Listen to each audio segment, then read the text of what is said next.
Good morning, everybody. Happy Friday. Hope all is well for everybody tuning in today. Or if you're catching us on YouTube later, hello, hi, welcome.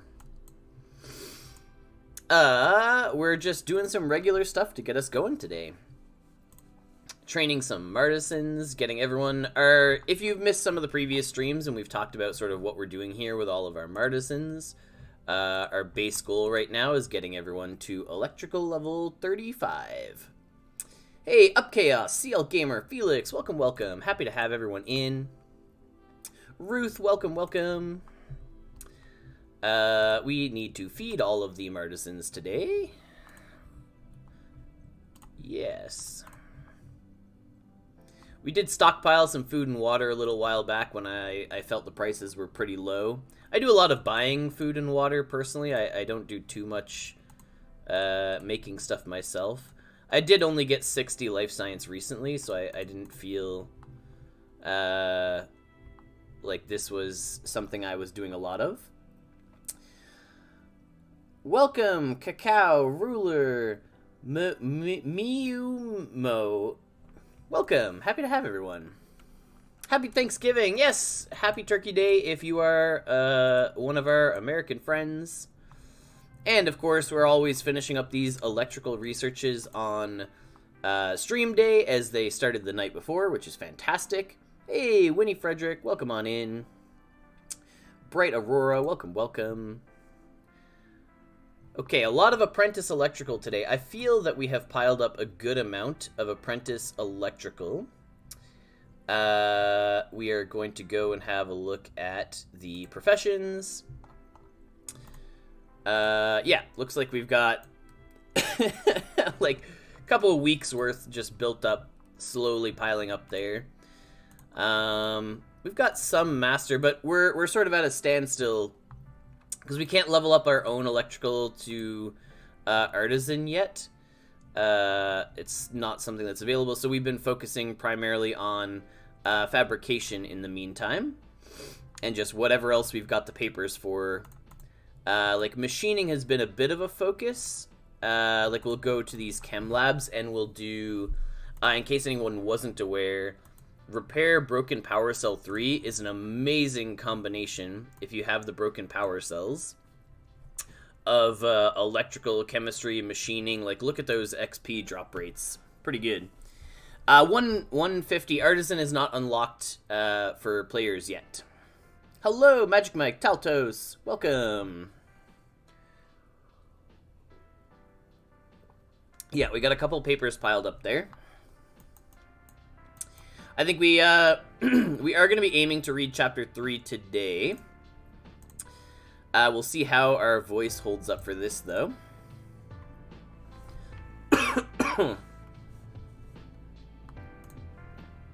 Hello, Nuboko, Kelly, welcome. So yeah, that's a pretty good way for raising up our machining XP. Right now we just have a lot of people doing the battery conditioning. So you drain the cells basically and give a lot of XP, electrical XP, to a Martisan for relatively low stamina. So we've been doing this to train up all of our Martisans who are under 35 to get everyone up to 35 electrical. I'm trying to remember, can I sort by electrical and look at the lowest? Yeah, okay, so I've got one down here at 29 who is currently training. Okay. Then I think everyone else is at 35 now. The ones who were kind of lagging behind were like our mining, our master miner here, but they're all the way up. Chipuelo, welcome. Got your epic rover works. Congratulations, Nuboko. Why are we going to 35 electrical? That's a good question. So, it's 25 electrical on your solar panels in order to do Charge Power Cell 2. So if you would like to automate this task, you need to get all the Martisans up to 35 to automate Charge Power Cell 2.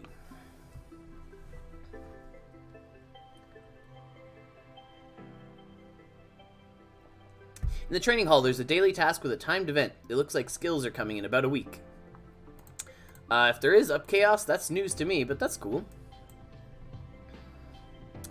Yeah, congrats, Nuboko. Like, getting a fancy rover works is pretty solid.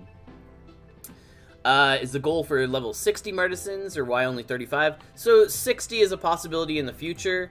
With my high electrical level, it's definitely a consideration to use all those apprentice papers that I make in order to help them out and get them trained up. But also, that's a very expensive endeavor. Yeah, Power Cell 3 is fine, but I produce plenty of power with 2 with how many solars I have, right? So it's not that 3 isn't better, it's just that I produce enough power with the setup that I have. Look at the bottom in the training hall. Yeah, okay, we'll go exploring. So what are we talking about? In the bottom of our training hall, we have daytime restricted tasks. We have aerospace, cooking, some other things coming in a set number of days. There you go. Hey, good find there, Up Chaos. Brutal Days, Cell Power, welcome, welcome. Do we have composters for rent? We don't currently have them available for rent, as far as I'm aware. Oh, let me get these energy cores charging. We gotta buy some more energy cores from the marketplace. So for anyone who is not aware, we have talked about it on previous streams, but energy cores are gonna be a thing that certain buildings can only be charged with energy cores, not just power cells. So you're gonna want to get lots of energy cores ready and prepped for the introduction of those buildings. Can't afford to miss this awesome stream. Welcome, Nazmule. How do you rent composters? I don't have any set up for renting right now. I mean, I might turn some on if people really want them, but I think people tend to mess with the moisture levels too much. I don't trust other people to manage the moisture level, right? Any chance you can put one for rent for really expensive so no one can afford it, but we can go in and see the tasks? Oh, yeah, sure, I could do this. So I can at least go, like, 1,000 rent. Well, but I think there's some instant tasks. Maybe I'm wrong. I'll set everything to 1,000, and then, you know, no one should be messing with anything. Oh, right. Okay, hold on. I think everything broke in my settlement. So this is, if you're someone who's living in the settlement, please help. Please clean the air in the things. If people don't do this regularly, which I had set to be free to do, doesn't cost anything, I just need people to go clean them. If people don't clean them, everything shuts down.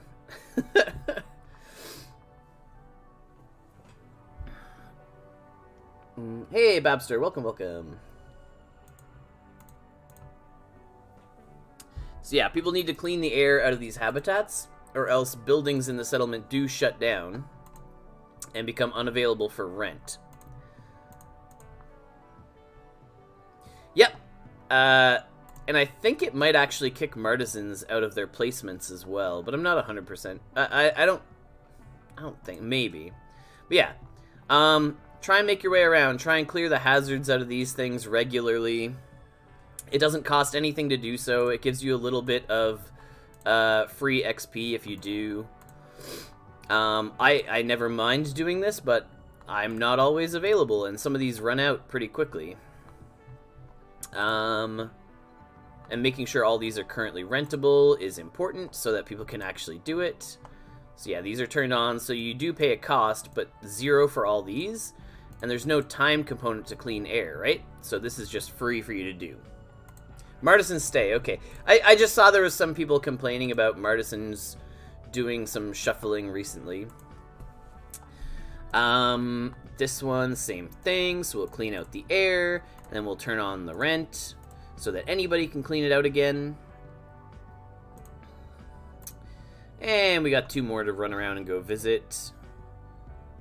Power cells stock is still pretty good. Turn rent on. Is it? Oh, right. Oh, it's gonna let us. No, it's not. Okay. It just thinks it is. Yeah, okay. There we go. And last one, okay. Oh, okay. This one's got loads of. So you can see the higher level habitats are filling up a lot slower than the lower level ones, which is good. All right, cool. So we fixed all the habitats, so the settlement's running properly again. That's great. You saw we're doing machining. After running around and recharging a bunch of stuff, maybe we have a few more broken power cells. Not really, not that many. My shelters are always red and they don't get kicked out. It's that I really don't use the shelter missions. Ah, gotcha, yeah. We have some shelters somewhere here. Yep, shelters in the red. We just don't use these, really. But they're places to store the artisans for now. The settlement also, by the way, is getting an extension. I just haven't put in the time to name and add this little guy over here.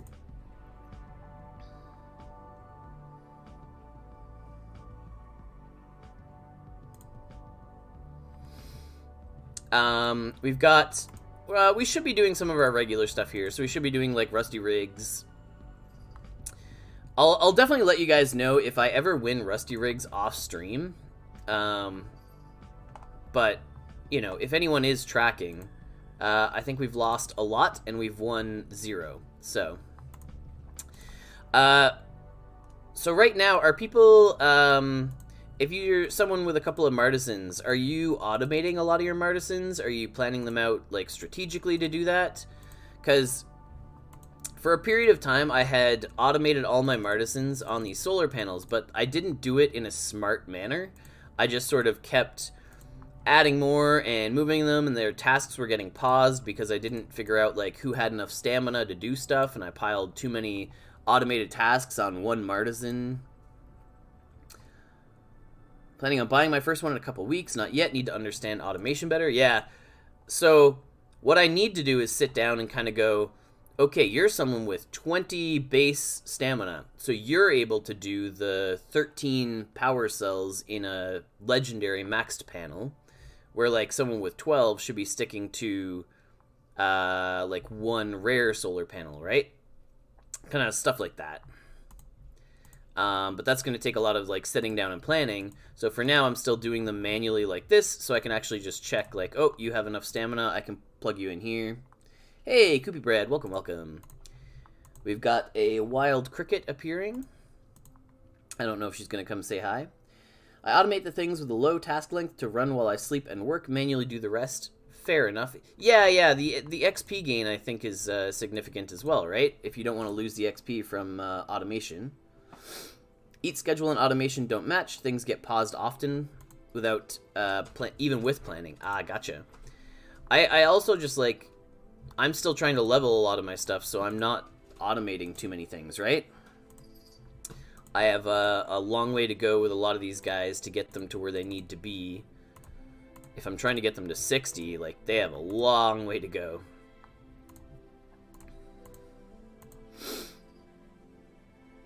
Yeah, I think for the really big guys, so there's some people out there with, like, hundreds of artisans, right? Is there a cat back there? Cricket! What? She was right there.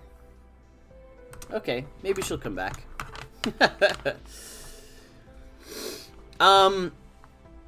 For power, artisans can refill an entire plot. But for tasks, they can do multiple buildings, but, like, they can only do up to the amount of stamina that they have, right? Yeah, there was a cattail there for just a second. She ran past.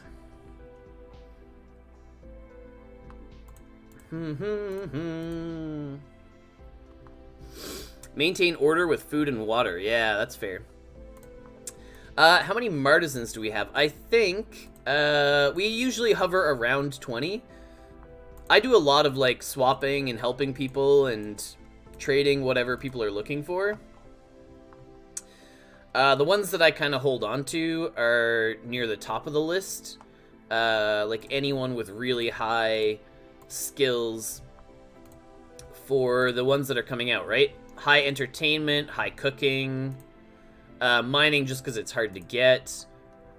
cooking, entrepreneurship, and aerospace. So I held on to sort of at least a 50 of each of those guys. And then anyone down here, I'm always happy to swap. If you want, like, electrical, chemistry, like, whatever, I'm always happy to swap anyone down here for anyone who's looking for anything, right?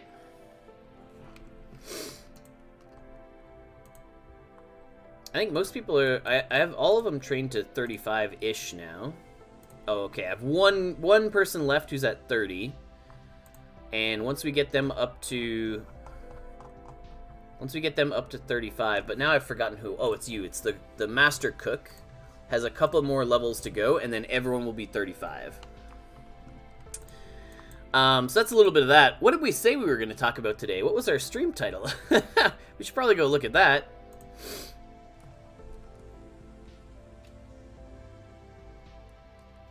Just now realized I can see my cooking levels. Yeah, so all those were imported recently. Hey, how'd this, Raven? Welcome, welcome. Oh yeah, Raven, we probably gotta buy some stuff. Raven has been making a lot of, Oh, hello. Yeah, come here. It's okay. You got your claw stuck. Oh, here, let me help you. Wait. Oh, whoop. Oh, you poor baby. Come here. Come on. Okay, don't... Or do whatever you want. I don't care.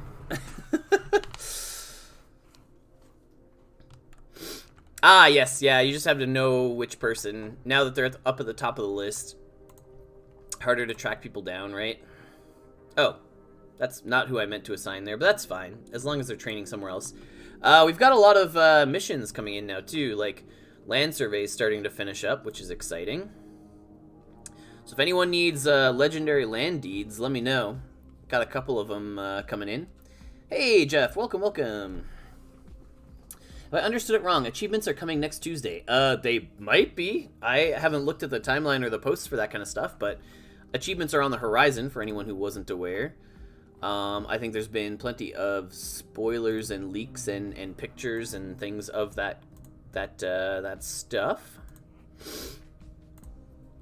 I think we're just gonna restart a couple more things here. Just Tanya, welcome, welcome. Start up the last couple of martisans until we run out of stamina on them, and then we'll move along to some other tasks. We'll try and do some more rusty rigs as well. Ike needs deeds? Yeah, okay, we can get... Oh, yeah. We can definitely chat with Ike for sure. Ike's got stuff that we want too, actually. We swapped with Ike for this most recent settlement expansion that's down here. Eric always buys legendary deeds. Oh, that's good. Oh, you're just a bundle of legs today. Hey. Can we jump to a scene that's nope. Nope, we have no scene that's just us full screen. Okay, we'll just whoop. There we go.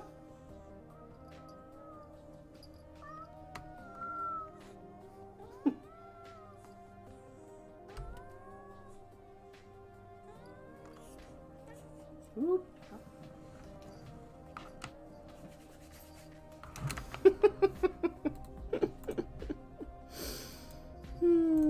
What a cat. There we go. What did we swap? I can't recall exactly. We swapped Ike. I think it was just a pile of wax for, like, these, all these plots down here. But, like, good plots, good buildings, too. Yeah, we've got a chunk up here that we're probably swapping for as well. So we got, like, a mining rig. We got a lot of good life science buildings, too. Like, all, like, some Gen 1 legendary maxed out CADs. Like, a lot of maxed out buildings. Maxed out water filters. Some polar workshops in there. We got, like, a lot of solar panels and things. Probably want to turn all these on for rent at some point, too. We got a thorium reactor in the trade as well. Like a kangaroo archer now, yeah. So for those who don't know, the settlement follows a naming scheme of, like A, B, C, D, E, F. A, B, C, D, E, F. Yeah. So each section has this. So this section needs to start with a G, but I was saying like it sort of looks like if this is the arm, then this is the elbow. So I liked the idea of calling this the Gelbow because it is the elbow, but it has to start with a G. I think someone else said gut. Pancake Man, maybe. Which I thought was a good name as well. Now, see, Cricket has messed up. We've got lighting coming from the wrong places now. Yeah. Cricket's way up in our business today. We really didn't finish what we were working on, did we? I hope people appreciate the sporadic style. I feel like we've talked about this on stream before, where like, is everyone else really orderly and goes from building to building? No, I think everyone plays the same way I do, right? Where we like frantically, oh right, I gotta do this. Oh no, I should jump over here. I forgot, I got something else going on. Best way to make nitrogen. In some high-level CADs, with a really good chemistry skill, you can make nitrogen with capture CO2 2 and 3. You get guaranteed nitrogen. Gelbow? Yeah, Gelbow's a pretty funny name.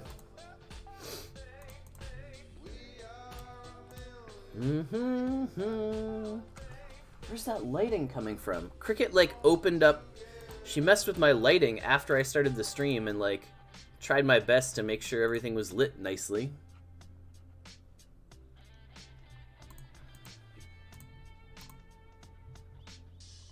We could definitely do with a few more, like a little pop-up sort of back here.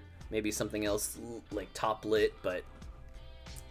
It doesn't help when she, like, opens the blinds and, like, lets the light in, so... I definitely need to, like, set up a scene for, oh yeah, let me just mess with all these scenes. Delete some of these. Yeah, Like, I need a scene that just jumps to, like, me full screen with a chat on the side, I think. Do a little bit of work for that, get that up there in a little bit. You bought around 1,000 for 0.9. That's not bad. Yeah, I think it's climbing, right? We're just going to use up all the stamina on all the Martisans that we have left. While we do this, we can show, see if I had a separate camera, we could, I do have other webcams, so I can set one up down here and just have it look over at the cat and see what she's doing over there on the floor.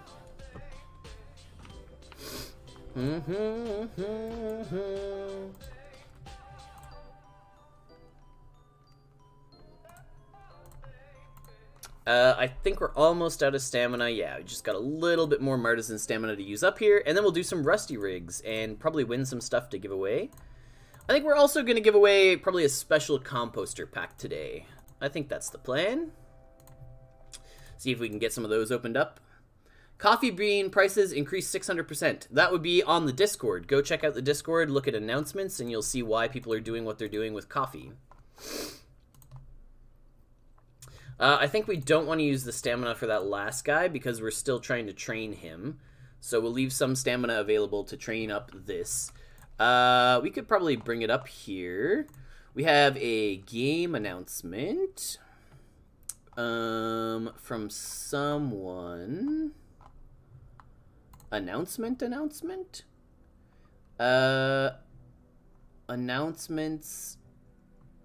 Coffee. Yeah, new life science recipes. So, a post from Jumpgate a couple days ago. We'll copy the message link for anyone who wants to go read it. This is why coffee is going up, would be my guess. What can we do with a battery backup? Battery backups are used to build habitats. So they're definitely consumed in the habitat building recipe. But the other thing that I highly recommend people do is go to the wiki if you're ever curious what any specific item does, and search for it. So if we search for battery backup, we can go to that item.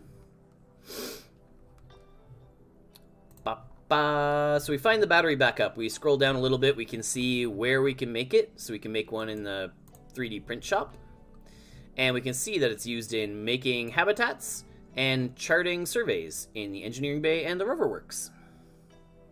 Can we get a link for the wiki? Yes, for sure. We can definitely link the wiki for people. There you go. Love to watch cricket. Yeah. People tune in for cricket, not for me, right? Yeah, there you go. Ruler has the link for the message there. Okay, so we're pretty wrapped up on Martisan Stamina, which means I don't like claiming these ones unless I can reset them, so I actually leave a lot of these. We will go in and start smelting more silicon ourselves. Just kind of get our stamina down a little bit. We're trying to gather up some of the mining XP from doing all that as well. So we'll come here, we'll reset this guy. Hey, James, welcome on in. Reset this guy. Okay, so now we want to do some rusty rigs for people. We'll do like 3 rolls here, see what we get. I was like, how did our dusk jump up so much? But it's because we just had a survey come in. Look at all that dusk. Oh boy. Yep, the wiki there is fantastic. If you're like any item, where do I get it? How do I use it? The wiki is like the best tool for that, right? It'll direct you to any of the recipes, any of the buildings, any of that stuff. Huge shout out to Moorcox for all the work on the Wikipedia. On the wiki, sorry. Okay, didn't make our rusty rigs. We will be grabbing... Oh, that's aerospace. Whoops. We will be grabbing a composter pack to give away. Do we join the Access Pack Blend? I think we have joined Access. So we joined this tournament. We've got at least some points for a chance to win. I think we were looking at our inventory to blend packs. Yes, we wanted to like do all these, right? But there's 2 more tournaments, so we'll keep 2 of these so we can enter the last 2 tournaments. We'll get a bunch of Access Blend points, which puts us in 2nd place. So a good chance to win something fun at least. A 30k survey, how do you do that? I'm struggling with profitability. I mean, I just keep taking the dusk that I get whenever they come back and then buying new surveys, right?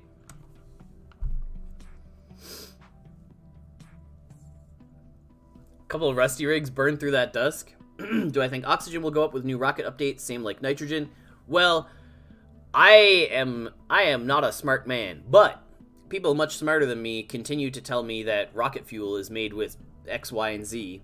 I think it's mostly Match who's been posting about what... Like, Google what rocket fuel is made of, and then go buy those things.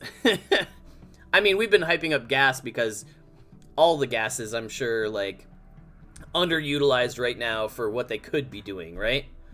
Nitrogen, oxygen, methane, like, there's so many gases now that exist, right? Anyway, I think we're going to buy this guy. This is what we're going to give away today. Yeah, so our dusk at the beginning of the stream here was 35 because we had a 25,000 survey come in a couple days ago. We had another 25,000 survey come in on stream just now. So, I mean, we were sitting around 10,000, then we had 2 surveys come in. That's why it's up so high. And we might just send them out again, honestly. I don't mind, like, the 3 months, but getting these land deeds is crazy. Anyway, we're going to buy this guy. We're going to tuck it away somewhere, and we're going to give it away to somebody on stream.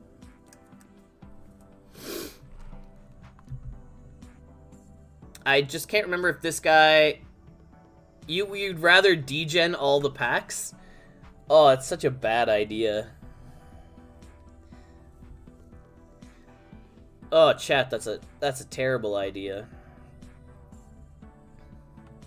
If we spend all our dusk on this instead of this, aren't we way...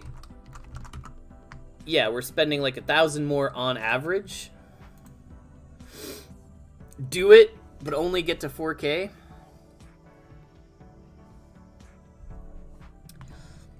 I mean, we'll degen a couple, all right? 35 scavenging XP. Okay, we will buy this one. Then we have something to guaranteed give away on stream. And then we'll spend a little bit more on those degen packs. Think about all that XP. Yeah, I don't know about that one. Okay, we'll buy this one.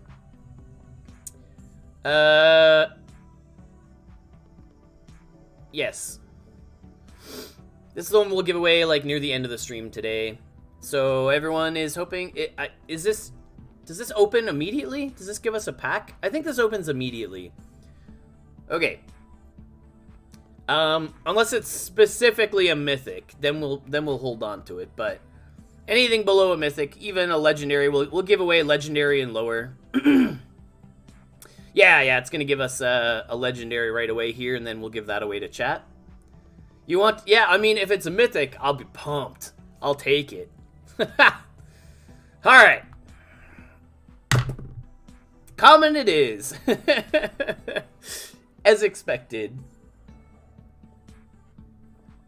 Alright, but we've got a common composter to give away today at the end of the stream. Excuse me. And then, of course, we'll do, like, as many degen rolls as we can afford to. Look at that fabrication XP. Oh, man. I mean, we could... Nah, we'll wait. We'll buy some more stuff later. We'll do a little bit more running around. We have some stuff left to reset. I don't think we're going to touch any power because we don't have Martisans to put into any of that power. Some more rare shards for the worms. Yeah, I think people, oh, this is, see, what I'm after is, I need 45, reactor shards in order to unlock Charge Core 3. Because I've got the electrical level to do this, I just need to get this, thorium reactor all the way up to level 6. Oh yeah, how many worms do people have now? What are we sitting on? 8 and 10.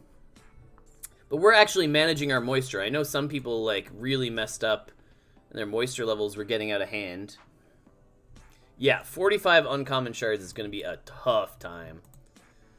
Lots here. We finished training machining, it looks like. 7 worms, 3 worms, right on. I think we should probably just grab some extra journeymen, because all these are waiting on papers, right? Oh, not mining. Okay, mining is waiting on XP, but everything else is waiting on papers. So let's buy some journeyman research papers. So not mining, not fabrication. We do need life science. Let's just buy like 9 of these for 150. Let's buy a bunch of chemistry for 150. Let's buy some machining. We have enough of, so we're short on XP there, and 9 of these for 150. With the new cell percent break rate, does it look at your level or the Martisan assigned when refilling cells? Martisans can... Oh, you mean the Martisans who are auto-refilling? I think it cares about yours, not theirs. Would be my guess, but I'm not 100% sure. So there's no robotics research out there. That's interesting. So maybe we'll buy some lower level robotics research and we'll roll it ourselves. Oh yeah, give me like 30 of these for 35. And watch me. Oh, where's all the robotics research? Do people just buy out all of it? We need to buy this so we can level it up. Don't buy away my chem papers. I don't know. I mean, I guess I'll do all these low ones myself. So if I needed 30, so I need 90 of these for like this. All right. Yeah, give me my 90 common papers. I'll make all the papers myself, I guess.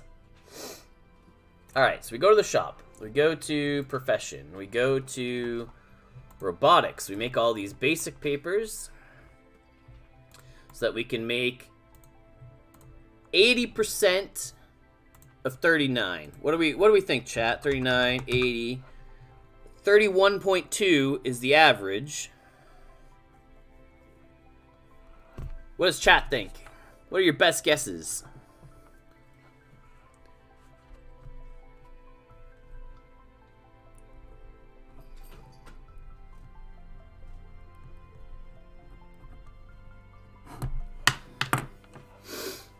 All right. Closest guess without going over Price is Right rules. We'll give 5 common composter shards. So get your guesses in now.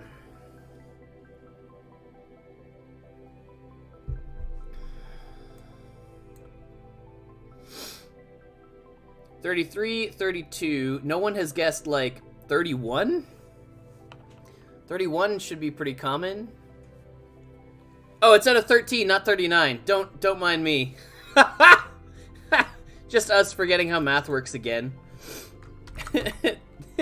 Anything over 13 is not possible. Oh boy. Yeah, 10 is our average. Congrats to whoever figured that out early. Magic Mike. 0 to 13 are the numbers we're picking from. Really just nailing it today. Alright. Rolling the papers. Looks like 10. 10 it is. Magic Mike is going to get 5 common composter shards. Congrats. Yep. I'm like, give me the 13 papers. 10 is what's possible. And give us that last one. That'd be nice. Sweet. Alright. Now we got some papers to keep some skills going while we're streaming today. So we can keep some of these things training up. We'll do life science. And yeah, congrats to Magic Mike. 5 composter shards are all yours. I think we're pretty much done resetting things. So now we're doing a little bit of Rusty Rigs, a little bit of cruising around, and then mostly talking about the most recent leaks. Oh, right, and we are still working on leveling our fabrication, and I do have lots of people within the settlement who are graciously making me all these fabrication papers. So thank you to Raven for those. That's pretty much an entire half a survey gone, but we're really focused on leveling our fabrication. Trying to get that guy. Trying to get this all the way up to, I mean, 125 would be a nice start. How many points does the access badge give in the tournament? 10 points. Excuse me. Okay, now we are going to have a look at some leaks. Let's see. Where's our thing? Where's our stuff? What are we looking for? Where's the leaks gone? Leaks, leaks, leaks. Doot, doot, doot. Oh, where the cat disappeared. Okay, we've already looked at these. We looked at the fish on the last stream. It wasn't so much, not a leak now because it's been out for a little bit, but for anyone who hasn't seen it, the inventory has been updated. So new fancy look for our inventory. We've got everything split into nice categories. If you want to go track down your resources, your tools, your things, you can really easily switch between categories now. Shards are all in one place.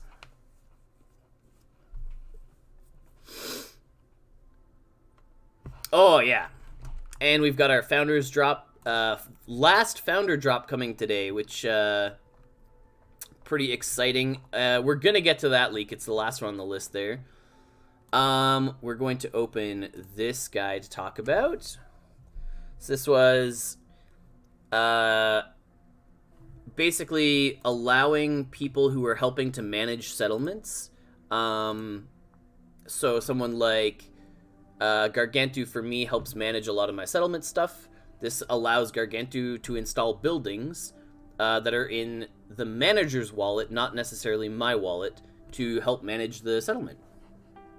So in the future, I'd love to have be in a place where I have enough managers to run all those different named sections of the Cheese Oasis. That'd be super cool, right? So that's something that's coming that's pretty sweet. Pretty excited about. We've got achievements. Achievements are coming. Here we go. Here's a short look at one of them.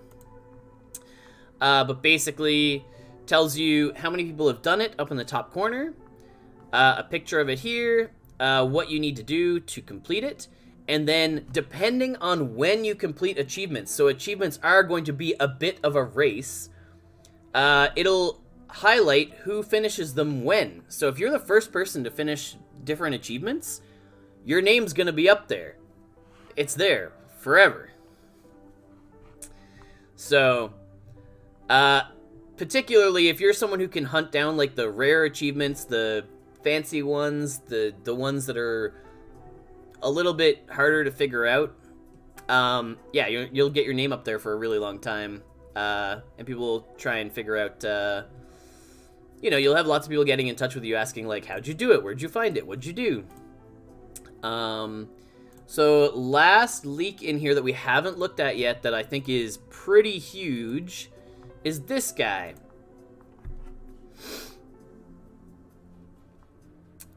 So if anyone has not seen this, this is the last founder drop. This is coming today. I don't think...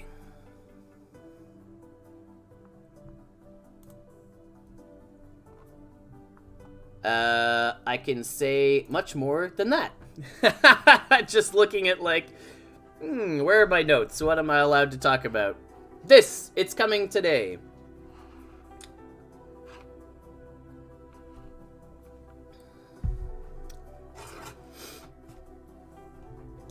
So, as part of the founder drop today, if you own a founder token today, yes, so this is, if you go get founder tokens, you will get this thing. This is the last founder drop. It is coming today. Word for word from Mitch's post, today, will be the final airdrop for founder token holders since launch last year. To top off this momentous occasion, this airdrop will feature something never seen before. Hope you're all as excited as I am with the picture that is on the screen now. So, nothing out there on what it is yet, but a unique this thing for founder tokens today to celebrate the final founder token drop. So, if you weren't already, like, you know, I think we've talked about it more than enough, but in my opinion, there's like a million reasons to own one. Founder chat being probably the most, the highest on that list. I tend to hang out in founder chat the most. Actually, that's a lie. I tend to hang out in my own settlement chat the most, and then founder chat.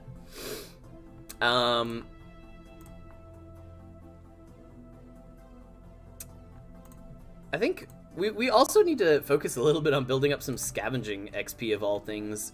So we were trying to get it up to like a reasonable level. With other people sitting at like 150, 200 scavenging, it always felt a little like, what am I doing down here at 110? I play all the time. Why is my scavenging so low? Hey, I really like the colored pop-ups here for this kind of stuff. I need to make a note to mention colored toasters for library research. So like novice through novice through master papers should be colored.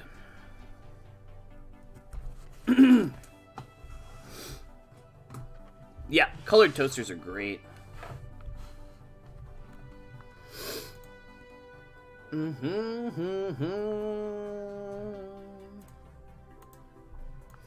Alright, that looks pretty good. I think we've hit most of the leaks, so we're really just like taking some player questions. If anyone wants to know anything.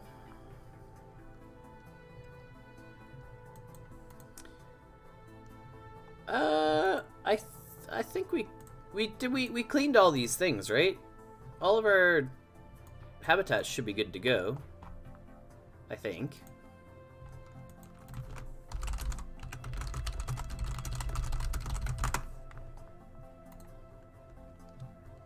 Any update on Martisan Wave 3? I think those have been coming, because Wave 4 is being dropped now in the glitter shop, right? Yeah, you can buy Wave 4 down here, too.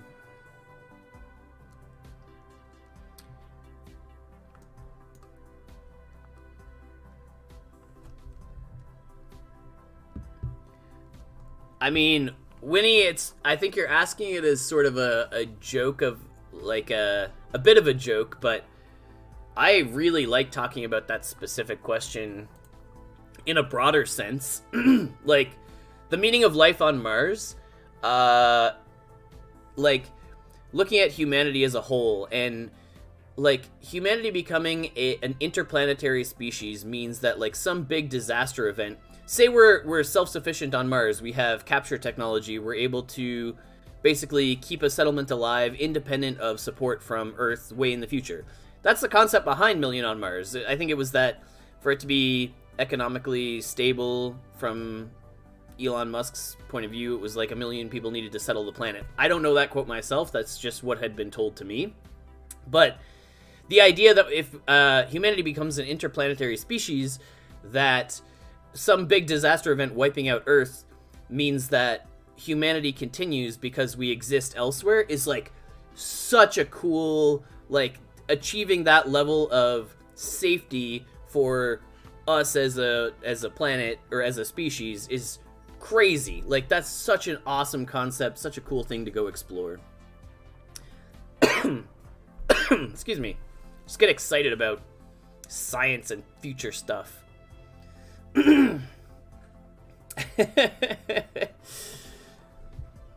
Surprised there's not a lot of Martisans in the marketplace. Yeah, people are holding them now. People are like, I need a Martisan to train up because there's so many skills coming that are Martisan specific, right? If you look at the training hall and you look at the bottom, you'll see that these new skills, aerospace is Martisan only, cooking is Martisan only, entertainment's Martisan only, and entrepreneurship is Martisan only. Why does the Polar Workshop have its own pool, but the other buildings do not? They're all split up differently, and we're very open to moving stuff around as it makes sense to do so. Have to head out early. Have a good rest of the stream. Thanks for tuning in, Jeff. Always appreciate you. Glitter? What do you want to know about Glitter? It drops when the founder tokens claim it. It's coming for Martisans soon as well. It's another reason to pick them up. Yeah. Here's a question. I know you're not from the US, but do you have a turkey cheese sandwich today? No, Canadians celebrated Turkey Day about a month ago. We celebrate in October. So we definitely had turkey sandwiches back then. Not today, though. That's why I'm holding my Martisans. Gotcha. Yeah. I mean, we're definitely holding a lot for... we're holding some of the higher payroll ones for their glitter drops. Which I don't think we can actually check their payroll on here. I think we have to go somewhere else to look at that, but that's okay. Sweet. Well. What? Yeah, what? Yes? What? Yes? Yes? Yes? Person in chat, please? Huh! Thank you, person in chat. MadJD84. Thank you. Thank you for the building. Much appreciated. Inventory tab shows payroll from artisans. Thank you. Thank you, Magic Mike. If the 4 new skills are Martisans only, does that mean you'll have to have them to play? You'll need them to use those skills initially, but I don't. So I think like owning the Martisan lets you like play the skill before anybody else, but eventually if those skills are coming to players, then you'll get them over time. I don't think it's exclusively locked for Martisans only long term, unless that's what's announced. Because I think it's planned like aerospace and cooking will eventually come to players, but I think entrepreneurship and entertainment might be Martisan only, period. But also all of that is like to come to be announced, so yeah, Mythic 3D print shop. That's pretty sweet. I'm always happy to pick up like old school buildings, like stuff you can't get anymore. Like you can't open factory packs anymore. There's nowhere to acquire those things as far as I'm aware. And so buying up lots of those, like owning 38 rare machine shops, because someday the Gen 3s will be all you can make. You can't even get these old guys anymore. Uncommon thorium reactor shards? Man, I don't know. Like, looking at the price to upgrade this thing. So this is going to cost me 4,500 to upgrade the reactor? I mean, I guess. I'll put in the buy order. 45 at 105. Ugh. Oh, it hurts. Yeah, I'll leave that up. 27 of them. Okay, we'll take another 18 and then we'll upgrade that thing. We're just burning through Dusk today like it's nothing. Oh, surveys come in. Dusk immediately gone on all the stuff we want to buy. Would you roll a new Martisan, or is it better to buy one that you know the stats? So the gamble there is that if you roll a new one, you have a chance of getting something awesome and way up there. If you buy one from the market, you can actually find one near the floor that has really good skills that somebody is underpricing, right? So, you know, that's sort of the two ends of the thing. Two ends of the stick. Two balances of the scale. Is there a saying? You're like, those are the two options. Is that... We're just making up idioms today, I guess. Oh, boy. Well, I guess we can try and read Chapter 3 here today. It was a planned thing. It is something that we should be trying. Two ends of the spectrum, sure. Alright. We're doing 5 common comp shards to Magic Mike. We have a common composter to give away at the end of the stream. And we'll probably open one more thing before the end of the stream as well. Any halite that we could spare? Probably. We also need to... we have a couple other things we need to do. We need to do a Rusty Rigs. We need to go to the shop and do a degen pack. And then we can go see if we have any halite we could spare. Is it over 1 though? No, see, at 0.1 something, like I'm still holding. This is coming up. This is way under. I'm still vastly buying at this price. Halite is salt. Salt is going to be used in food, right? Like, it has to be, right? Gotta hold on this. This is like one of the only things I won't sell, as well as my pile of waste. Yeah, sitting on so much waste, waiting for this guy to skyrocket.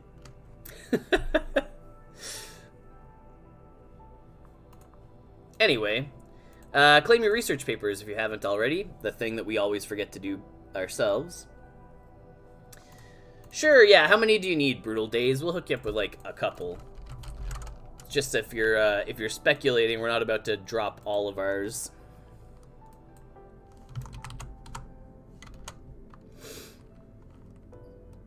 Well, I don't know what your buy order is, but I assume it's less than 500. We'll probably fill it by doing this. There you go. And we'll grab some more reactor shards. Perfect. Of course, we're buying the reactor shards after we restarted the next task, so we probably could have waited a couple days to do this, but I tend to forget, so it's better for me to just buy the shards next time I go to restart. 3K! You can have the 500. Surveyor coins. Yeah, are people using their surveyor coins on fun stuff? Surveyor coins. Martisan Degen pack.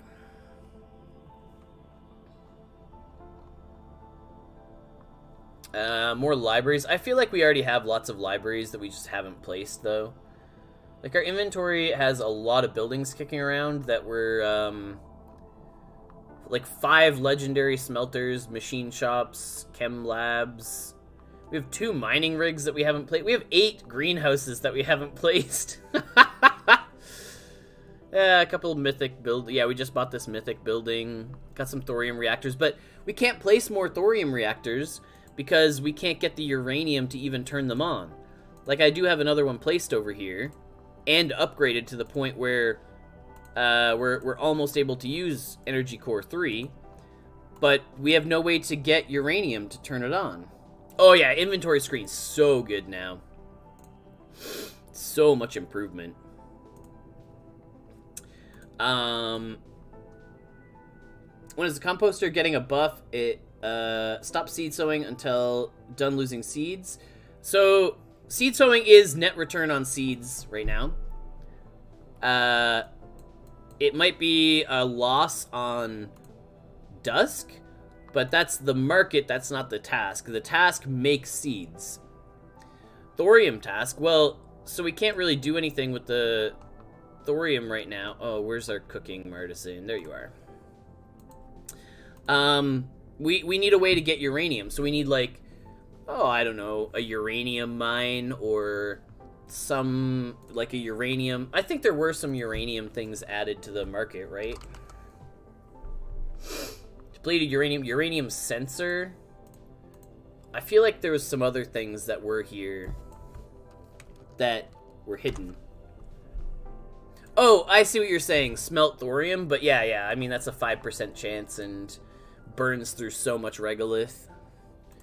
For anyone who's not aware, smelting thorium does give a 5% chance of uranium, but burns through 50,000 regolith. So,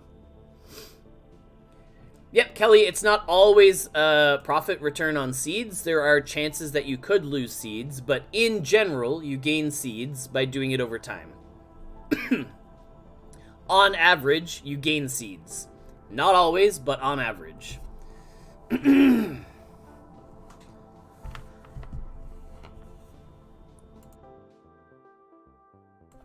There we go. Okay. Burn 1 million regolith, and then on average you get 1 uranium. Yeah, we can't do it right now. I'm like, I don't need more reactors going. I'm creating lots of energy cores. I don't know how many energy cores we're sitting on now. It's got to be a decent amount though. Yeah, 84 energy cores. I'm sure there's people out there with more, but like, we've invested pretty significantly into creating these things. So we're gonna sit on them for now. We've made all of these ourselves, by the way. Not the empty ones. We buy the empty ones usually because we're lazy. I think we could be making the empty ones too. We have the space in our engineering bay that we could be making empty cores. Oh, we just need PVC and copper are the things we're short on. Well, I don't need to delve into that production chain where I could just pay people to do this. High machining level though. This is honestly, if there's someone with, if you're out there and you've got 50 machining, it might be worth making these to sell to people. I'm sure there's profit there. Because of the high requirement and people are lazy. All right. We're coming up on roughly an hour here, so we're going to try and make our way over to Chapter 3. Switching to Chapter 3 also means that we need to mute our audio. Zoom in a little bit. Oh, I know someone told me something for this, like, just the other day, and I've already forgotten what they told me, but that's okay. Oh, boy. Oh, we broke something. Oh, geez.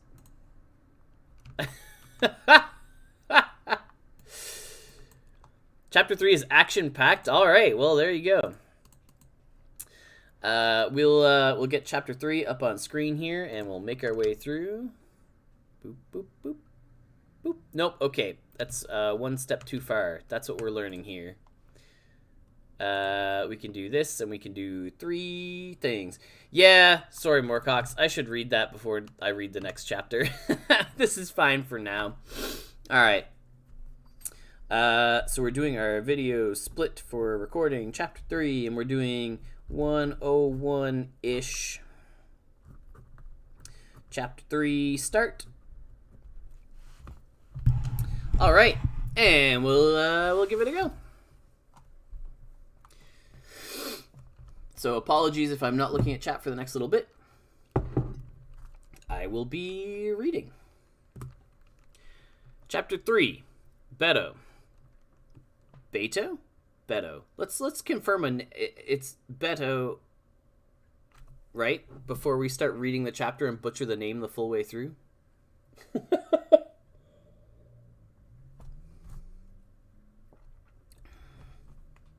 Is the only chapter I have? Yeah, I've just reading the Discord and looking at people talking about stuff.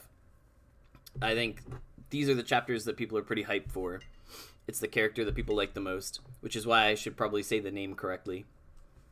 Beto? Beto?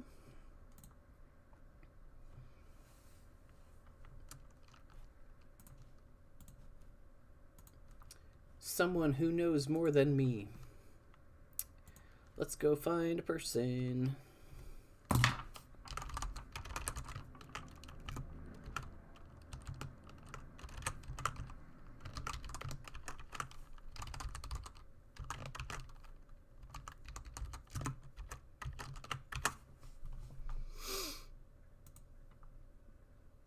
Hey, Dyson Man, making your way in. The second way you said it, because it's Spanish? Beto? Beto, not Beto. Yeah. Beto. Yeah, okay. Alright. Change my start time. 1:03. Alright. Beto it is, and then any other words we'll butcher our way through and make our way past, and it's fine.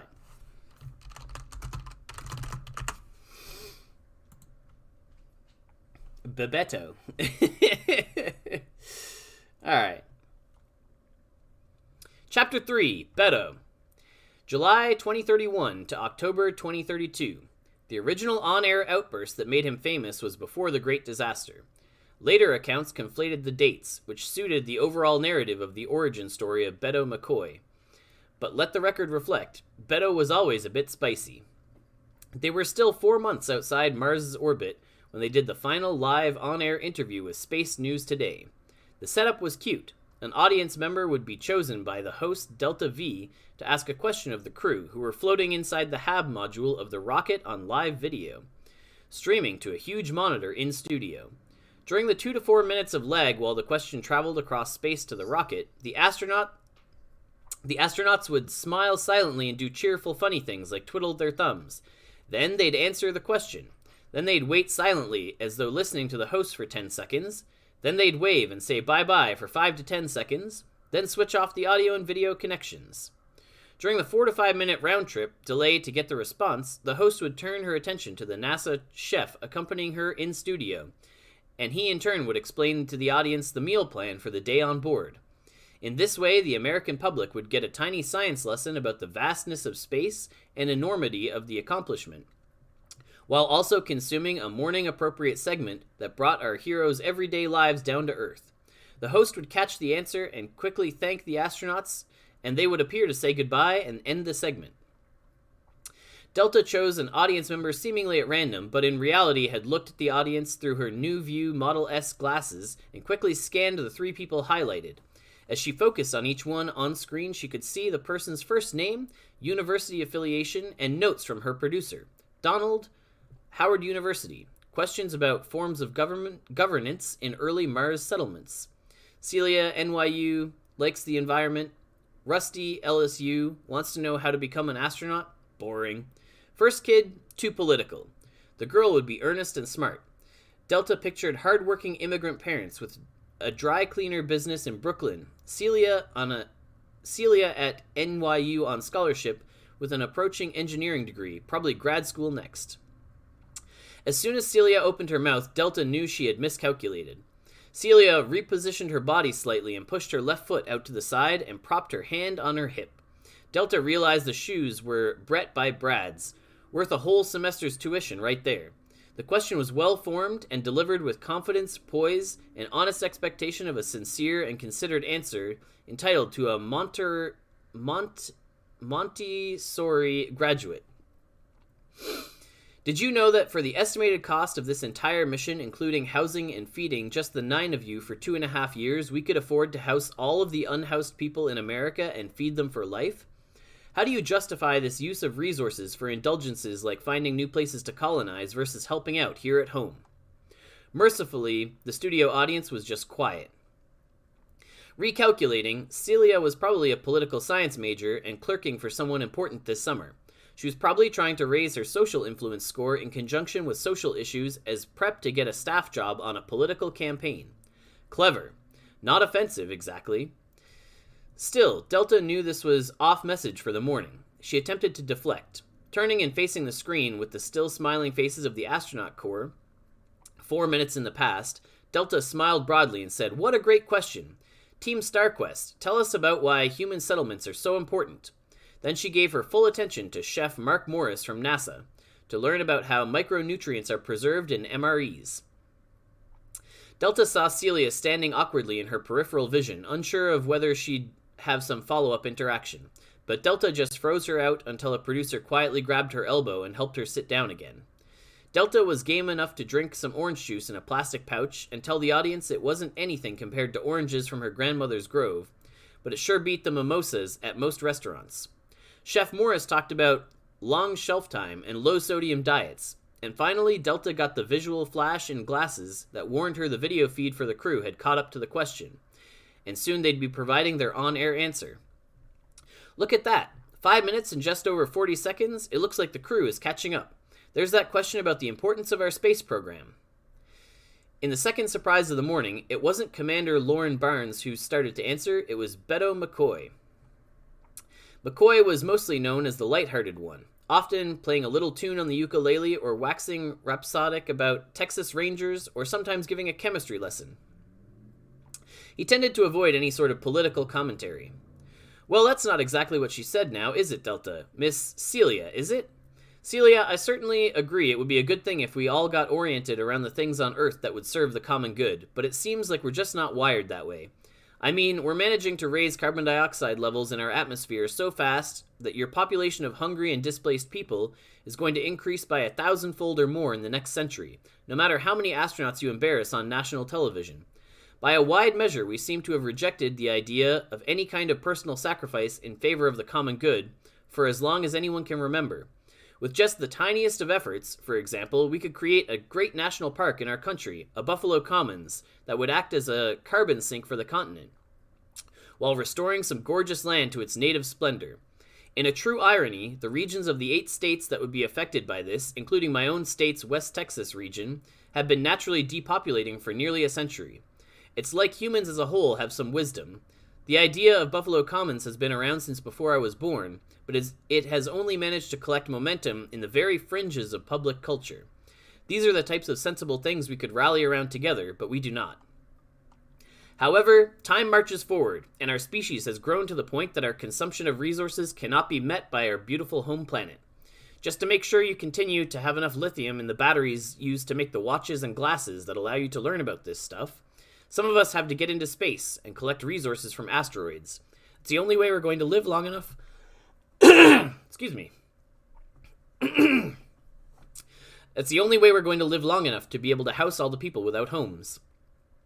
Although with the clarity of mind provided by a long and tedious voyage punctuated by the occasional terror that is this spaceship, I can sincerely suggest, Why don't we just start by taxing the churches and let them take tax deductions when they actually do their jobs, caring for local communities, housed or unhoused, and I'll keep on finding us more minerals. Beto finally fell silent. Then the crew of Team StarQuest, well trained at following checklists and momentarily too stunned to be entertaining on their feet, simply waited the 10 seconds as instructed, and then waved and said, "Bye-bye, talk to y'all soon, God bless the USA." Then Lauren switched off the AV feeds.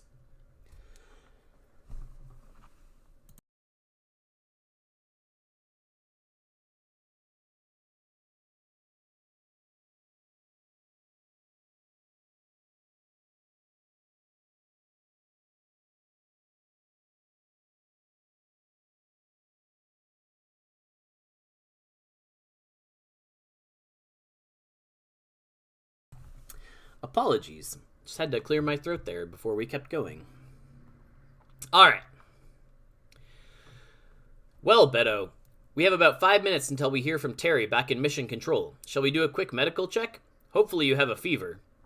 Beto wasn't really in the mood for Lauren today. Still fully in the throes of righteous pride at his absolutely correct outburst, he unwisely rolled his eyes and floated up towards the bridge.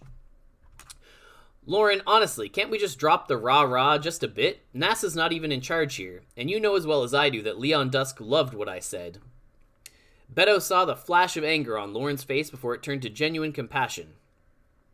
I know you're frustrated, Beto, but none of the discussions among the powers that be have anything to do with this mission, nor will your emotional investment in them help us succeed. Always about the mission. That's why she was the commander.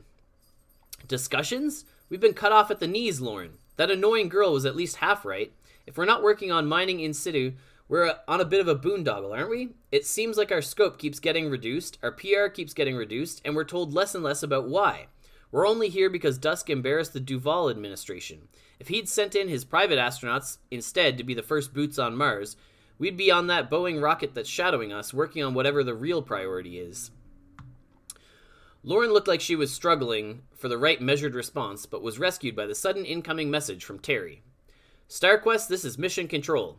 Given McCoy's emotional state, please rotate him to immediate crew rest in his quarters for the next 36 hours. Medical update requested. Beto rubbed his eyes and sighed. When he looked up, Melnick was floating in the hatch with the medkit and apologetic look. Beto submitted to the thermometer in his mouth and flashlight in his eyes. Mission Control, this is Chris Melnick. McCoy vitals are all nominal.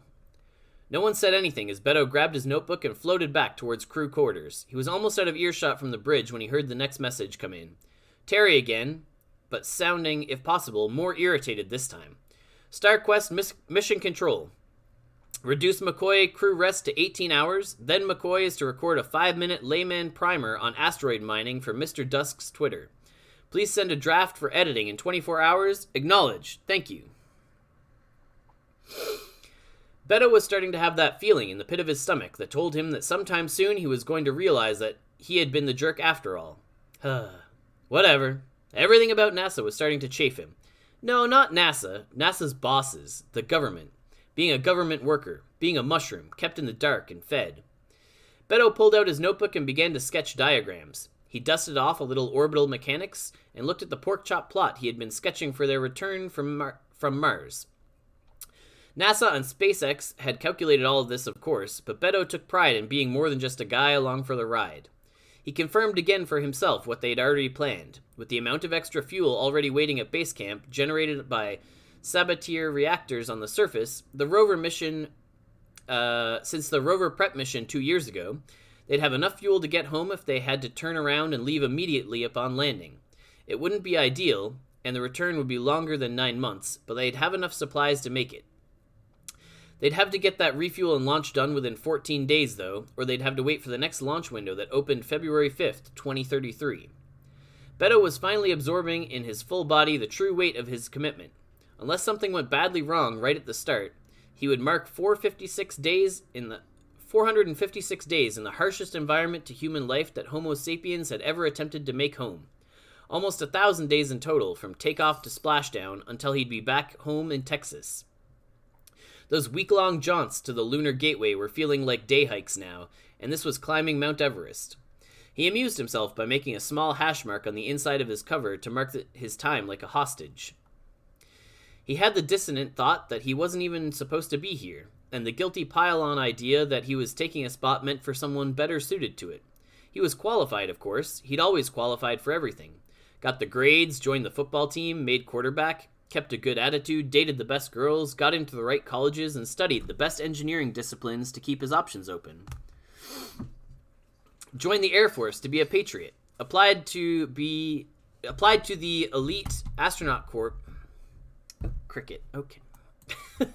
And was of course selected because what else could they be looking for? He kept climbing the ladder because he wanted to be able to step off anytime he wanted on his own terms, but he had absolutely no idea what his terms might be. There was no way to fully fill his time with work tasks on a 9-month voyage to Mars. All the food was pre-prepared, and the ship was equipped with multiple redundant sensors for any conceivable equipment failure. And only so many scientific experiments could run on board without access to the bulk of equipment in the payload area. For the first time in his memory, he'd been forced to wrestle with his own unruly thoughts. Perhaps he'd launch a post-NASA career hosting mediation retreats for hopeless Type A people on long space voyages. He tried to nap, but couldn't stop replaying in his head the exchange with the girl on Delta V's show. Why had he brought up the Buffalo Commons? Beto had been thinking a lot lately about the carbon levels in the atmosphere, as a big part of his research on settling Mars. His primary area of expertise was the Sabatier reaction. He would be doing a lot of research on the energy consumption of reactors, scaled to provide enough oxygen and methane for the needs of one person. His research had been diligently conducted, and on Earth, in the months before boarding his flight, he found himself accessing a database that contained some classified atmospheric information. Beto didn't think twice before accessing his NASA account to authenticate and start browsing the research. Most of the really concrete information that he needed on levels of CO2 and rate of change with global warming, etc. was classified, simply because the capabilities of whatever instrument captured it were classified. There were a lot of military satellites out there doing various things, including capturing basic weather measurements, so he wasn't expecting to learn anything truly new, just get precision on data he already knew and expected to see. So when he idly clicked on a report titled Evidence of Cognitive Decline at Lower CO2 Concentrations from 2025, and it was stamped top secret and reviewed by the president, in actual ink on the scanned copy, he didn't realize he was uncorking the greatest secret of the decade, and possibly of human civilization. In summary, it was a report from the WHO and NASA confirming a correlation between elevated levels of average CO2 parts per million, over 400 ppm, and lower cognitive performance across human populations, normalized for all other factors. It opened with a review of the commonly accepted wisdom that CO2 would start causing cognitive decline around 900 ppm, and it appeared the real threshold was less than half that. While it was true that the above baseline exposure to 1000 ppm situations in crowded rooms and whatnot caused the decline, it also now became clear that when the body could never return to a sub 400 ppm environment for at least part of the day, it never got a chance to fully cleanse the concentration from its bloodstream, and the decline was advanced. Furthermore, this effect was amplified in newborns and toddlers, so all babies born after about May 9th, 2013 forward were suffering from a lower cap on their overall academic potential versus babies born earlier. This cognitive decline would exhibit first as an increased anxiousness and exhaustion among the population. Beto was thunderstruck to realize the Miller administration had kept this secret for at least 5 years. Surely there was a plan to address this, mitigate it, fix it, or at least slow it down by curbing CO2 emissions. CO2 emissions were crossing 500 ppm, and scientists believed the peak would be at no less than 650 ppm. Even with aggressive action from here, Beto didn't have a lot of time before his rocket launched, and no one needed to tell him explicitly that NASA frowned on its astronauts getting stirred by politics, so he didn't say anything to anyone at work. He did call his mom, though. "Are you sure you're understanding what you're reading, honey?" Linda McCoy no longer had room in her imagination for anyone's propaganda. Getting too immersed in the affairs of the day did nothing but put her family in danger. This sounds like a study designed to produce panic, and those are dangerous. "Mom, I don't think so. This was from scientists, not legislators and regulators." "Well, I hope you're wrong, or I hope it kills me quickly, or I hope you find a cure for it in space." Mom, that's not what I'm saying. I no longer think we're going to find a cure for anything in space or anywhere. We've been getting steadily dumber since 2013. Lower attention span, higher anxiety, more forgetful. Doesn't that make sense when you really concentrate and think about it? The world started to get really strange from that point forward. I don't think we're going to figure out the rest of what we need to start mining asteroids, Mom. And even if we do, we're going to get dumber for the next 200 years or more while CO2 levels continue to rise. We're going to go backwards during that time. I don't feel like I'm doing anything meaningful for anyone. Oh, honey, you can't think like that. The loss of hope is the most toxic thing in the world. If you really believe all this is true, then you need to go find a way it could be better and just keep this whole thing to yourself until you have that answer. Beto took off 10 days later, and his mom was cheering him on from Mission Control. November 7th, 2031. The landings came off as planned. The support starship landed first 1 kilometer from the base camp. After confirming the location, StarQuest flipped into the atmosphere, applied reverse thrusters, and deployed its parachute to slide into a landing, in between the first rocket and the base camp. Beto and the team sat quietly for a moment in wonder. They'd done it. They were the first humans to ever land on Mars, and they began to adjust to some gravity after 9 months in flight. Lauren made the triumphant message back to Mission Control. They all climbed down the ladder to the bottom hatch and stood side by side on the crane platform that would lower them to the surface. When they reached the ground, Lauren launched a handheld drone to fly out in front of them and get video of the historic event for posterity. She took a few tentative steps along the terrain, and the rest of the team withheld their cheers to let her make a statement. On this day, the human epoch on Mars begins. It is our honor to begin work to restore the planet to nourish us and to continue to spread life through the solar system. Beto smiled slightly as he waited his turn to depart the platform. Terry had wielded his tiny bit of power back at Houston to try and put Beto in his place one more time, cooking up a reason to reorder the arrival so he'd be last to set foot on the surface. No matter, being ninth to set foot on an alien planet felt perfectly exhilarating today. Filled with warm feelings for his teammates and the adventure that lay ahead, Beto took a moment to look around and appreciate the scenery, which was as expansive and desolate as he'd imagined, but much less exotic. Perhaps one day he'd even get to see pine trees growing on the gentle slopes of the hills, as they do at Pico de Orizaba. Once again, he was back in a warm place of gratitude for the adventures. After Barnes, Kendall Kovalenko was next, with a brief wave and smile at the drone. Then Chris Melnick, a salute. Bonnie Levy stumbled a little off the step, which led Ryan Chong behind her to reach out for her shoulder and step off himself. They both walked with an awkward gait and arms carefully out at their sides for balance. No on-camera antics from either. Sarah Spector stepped down and waved her arms above her head and waggled her hips. Glenn Corbley and Josie Backham, always good for a laugh, had clearly colluded. Glenn stepped down first, moved forward a step, and paused with his torso leaning slightly forward and one arm crooked at the elbow with a hand pointing up and the other behind him. Josie stepped behind him and assumed the same pose, and they started walking in a synchronized robotic dance for a few steps, mugging for the camera. Finally, Beto's turn. He looked down the big step onto the regolith and thought for a moment. It felt good to have some weight on the joints again. He knew he'd have some acclimating to do, but he'd been working out religiously, and he knew his muscle mass and bone density were good. Ah, screw it. He thought about his best catch ever as quarterback, a grand leap where his fingers touched the ball just as he got tackled. Rotating in the air, he'd managed to move the defender below him, so he hit the ground on his back with Beto's weight on top of him. Beto had used the momentum to roll off and start running to spike the ball into the end zone. He had this. Beto turned sideways and executed the perfect cartwheel off the platform. Miscalculating slightly for no air drag and the increased rotational velocity as he came off the raised platform, he came up a little fast, so recovered by doing a second cartwheel in sequence, and ended with both hands up, waving and smiling at the drone. It felt fantastic, and he knew the folks at home would love it. Then he turned his head and saw Lauren's face through her visor, though it wiped the smile right off his face. She was right. If he'd torn a hole in his suit or hit another astronaut, he was a hazard to himself and others. He vowed to get back to towing the line. Through the helmet comms, he said, "Sorry, I just got a little excited." The team established local control with the rover over at base camp, and Chong drove it expertly with the tablet to their position. They lowered the first container with their arrival gear onto the rover's roof. Climbing inside, they settled in for the short ride back to camp. It would need a name, but NASA had generously left that open to the crew to decide when they got there. By NASA standards, this was to be a highly autonomous operation, with a 17-minute one-way communication lag between the planet. It wasn't practical for Mission Control to try and handle the crew like they were remote mouse pointers. Beto comforted himself with the thought that NASA was excellent at what they did, and they had done a full psychological battery on him.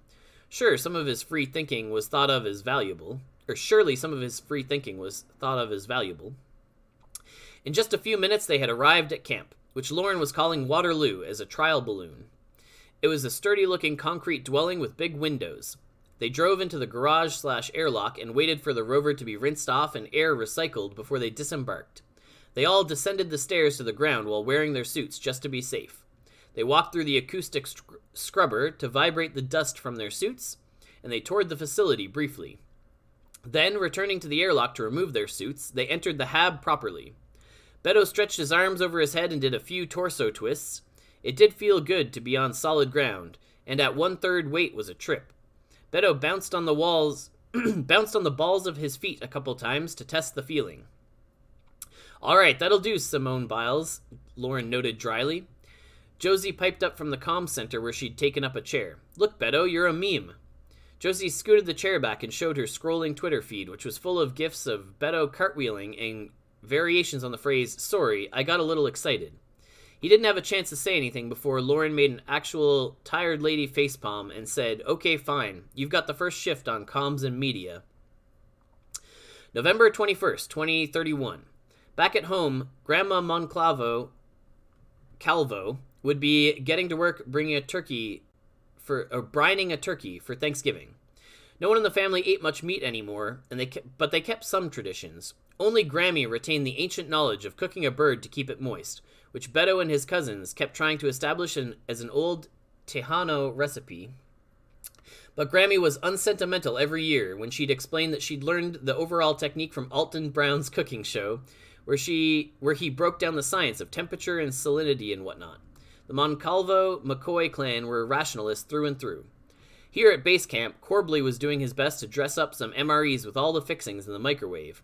He was wearing a festive Thanksgiving apron and chef's hat. He'd managed to harvest a few tiny lettuce leaves from the new greenhouse and some cherry tomatoes they'd grown in flight and harvested not long after landing, so they'd have a little fresh salad with their dinner. A drone was buzzing around his head as he described what he was doing for the team, probably a new segment on Space News Today, and so Beto remembered to keep a cheerful countenance and wave when the camera pointed his way. Privately, though, he was marking his own milestone. They were outside the pork chop to return. February 5th, 2033 or bust. 452 days to go. Hey, all you great-looking folks. This is Beto here at Camp Rubicon. We are 100 souls into the mission to make humans the first multi-planetary species. You know why I call this Rubicon? Because we can't go back. We're at a point where we need to do this. Did you know that? That's right. We humans need more space to roam than we have on just good planet Earth, so we're expanding into the rest of the solar system, like a college grad moving into a condo. This puts us really close to the asteroid belt, which has lots of minerals and metals we need. Since we've mined a lot on Earth, it's also easier to process those metals into final products and send them back into space or home to Earth, since we have a lower gravity well here. More on gravity wells in another segment. So that's why I'm here, trying to make this place habitable. Today I'm painting some of this bioluminescent paint on the inside of this lava tube. We brought these cans all the way from Earth, but the paint is made from algae, and we're working on growing all the ingredients here so we can manufacture more of it if it works. It seals these walls, which contain a dust called perchlorate. Perchlorate is found on Earth too, but here it's in concentrations that are highly toxic to humans, and unfortunately it's in all the dirt here. This paint contains the bacteria that consumes perchlorate and outgasses oxygen. It also glows in the dark, which is a really nice feature since we humans will be spending a lot of time in underground places like this. Why is that? Well, solar wind and meteors. That's right, that big thick blanket of air on Earth is kept there by its magnetosphere, and Mars lost that billions of years ago. All that air pressure provides all y'all with the luxury of just walking outside and breathing. Ain't that something? It also prevents lots of small meteors from crashing into the planet every day. Like this. Editor's note. Please splice in a few seconds of video of that steaming little crater I filmed 2 sols ago. So tiny little rocks come flying in here every day, and they sometimes hit our pressurized habs and so forth. So we're looking to take advantage of the natural shelters we have available to us as much as possible. One day in 100 or 200 years, heliophysicists believe that we'll be able to construct an artificial magnetosphere for Mars way out in deep space, and that'll let the atmosphere warm and thicken here. With a warm, wet surface, we can plant grasses and trees that exhale oxygen and make the gaseous mix at the surface closer to something we can breathe. We might just be 10 generations away from humans walking in shirt sleeves right out here on the surface, maybe with a little supplemental oxygen. But right now, those future generations need all of us to keep making plans that will let them live as well or better as we live on Earth right now. So we need to keep learning and improving. I got another question from you all about the Buffalo Commons idea. If you do your research, you'll see that we can make a big impact on reducing carbon dioxide in our own atmosphere by taking actions like the Buffalo Commons, and we can live better now while we prepare for a better future.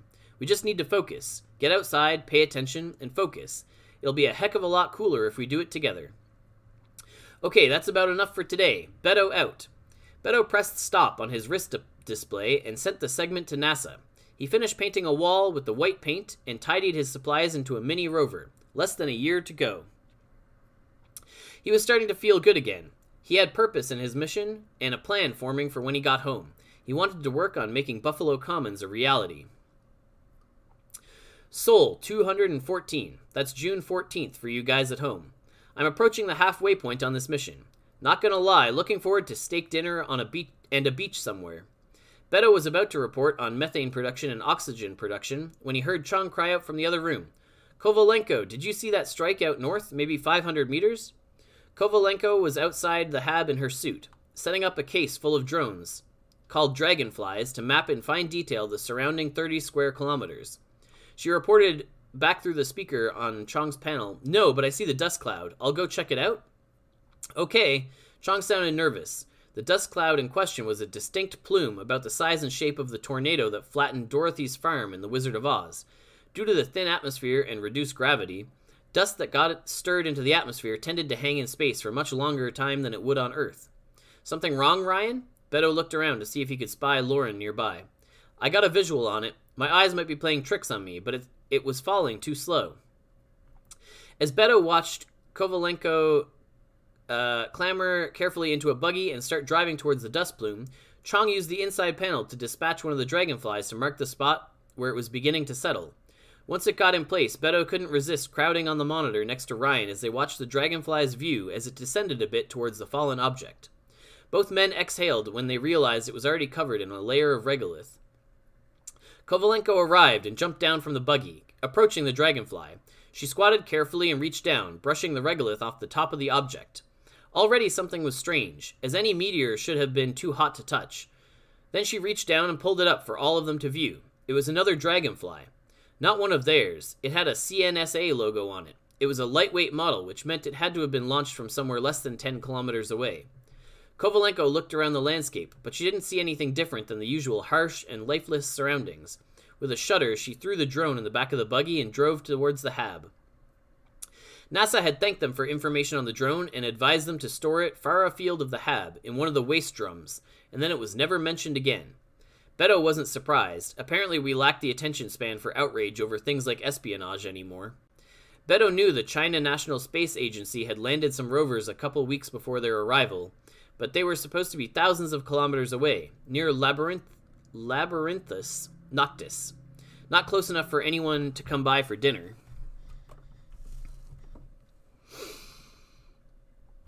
October 1st, 2032. 127 days left, something like 123 souls. There was an uptick in momentum building around camp, as the team started preparations to go home and leave the base intact for Crew 2. StarQuest's return flight was scheduled to depart February 5th, and Crew 2 wouldn't arrive until the end of the year, so plans had to be made for automatic watering of the plants in progress in the greenhouse, long-term protection of tools from the elements, and so forth. Beto joked with Barnes that he should try and hit one of the flying dragonflies with his golf ball, and they could reinvent skeet shooting on Mars. Lauren made a show of protecting the case full of drones as he walked by her outside in a light suit. It was an especially clear day and warm outside. Beto had warm feelings for the universe and all the people in it. He was so lucky to be in this privileged place of knowing what needed to be done and having the resources to work on the right things. Honest to God, those were his thoughts that morning. He racked his brain many times later for the details, and this was the conclusion each time. He had a little spring in his step as he launched the Hummingbird, a tiny drone that just buzzed around him and recorded audio and video. He had a mic inside his helmet for the main audio track, but he sometimes used the weird audio signals picked up by the Hummingbird mic to complete the sound on his videos. The sound of the golf ball whooshing through space would happen at a slower speed than on Earth, and fall silent faster. It would add a perfect eerie touch to the episode. He was starting to really get a handle on the content that they liked. Hey all, Beto here from Mars Rubicon 1. Got to thinking about playing a little golf this morning. I brought this 7-iron with me all the way from Houston, and I'm just breaking it out now. That's a crime, right? A golf ball should catch a lot of extra air here. Can you guess why? Yes, it's our old friend air pressure. It's less than 1% of Earth's air pressure, so that's a lot less drag on the ball as it flies. So it'll fly farther, faster. Let's see what the Hummingbird says. Track. With that, Beto leaned over and dropped the ball on the regolith and got arranged in a practice form to hit the ball. The Hummingbird drone was slowly backing up and away from Beto in the direction the club indicated the ball would fly. He lifted the club in a quick practice swing and swung again and connected with the ball with a satisfying pop.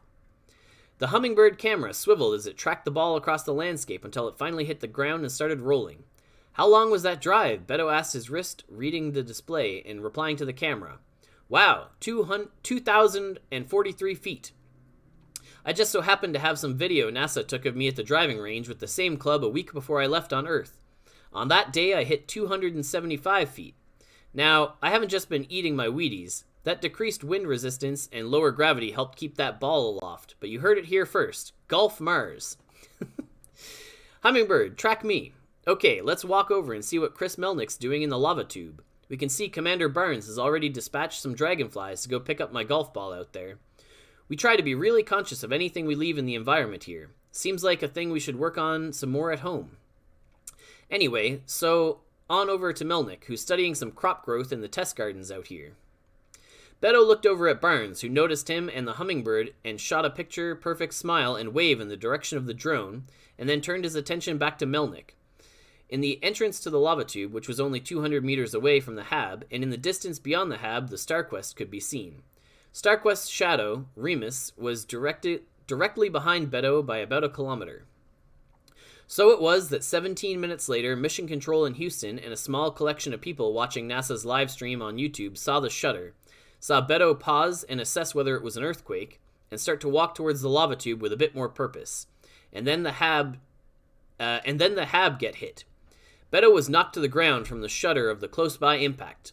He hit the ground hard, and there was a puff of fire and rising cloud of dust just behind him. Beto stood up and appeared to briefly consider running for the hab before pausing at the sound picking up on his mic, along with his now heavier breathing. What, a meteor? He appeared to say, looking at a small steaming hole near his right foot, and turning left and running at full speed towards the lava tube entrance.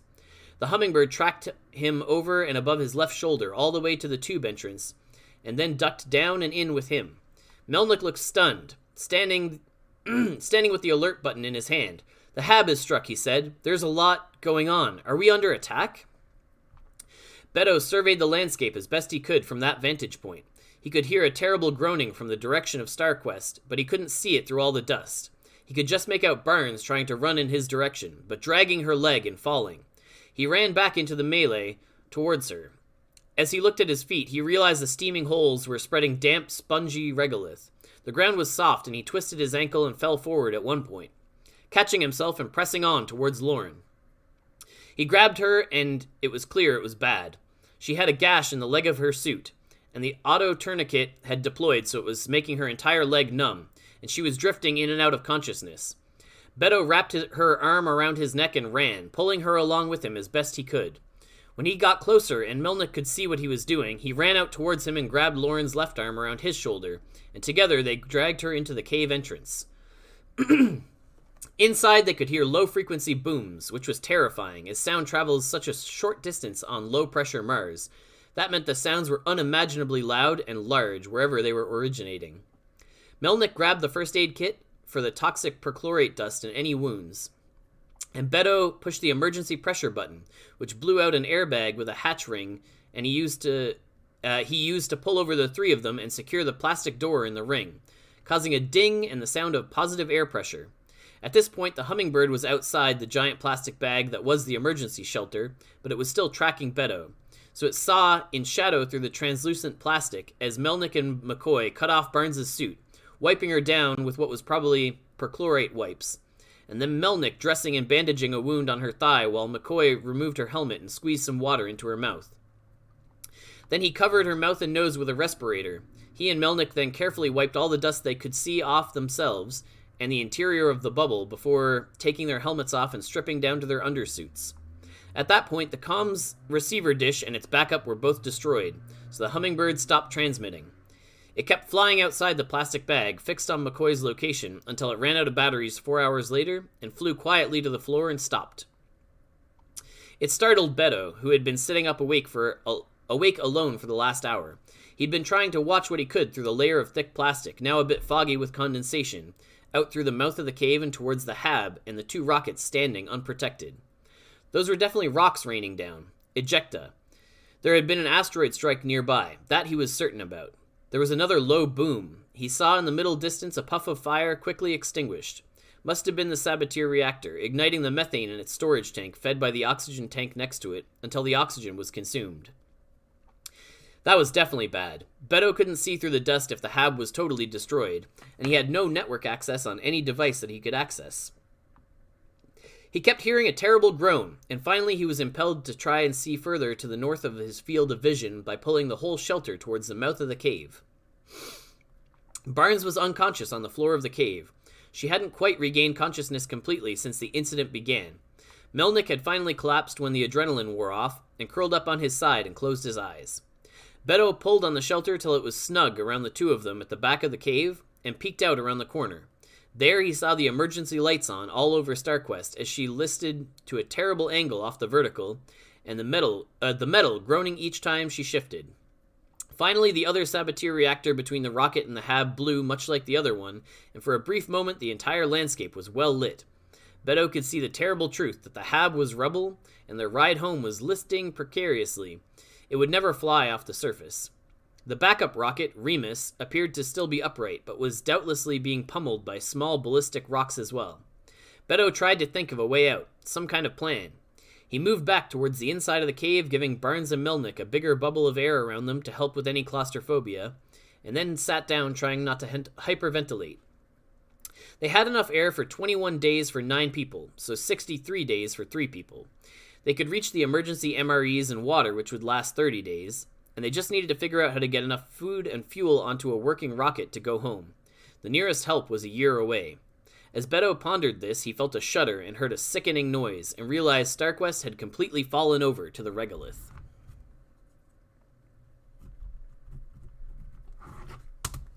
Oh!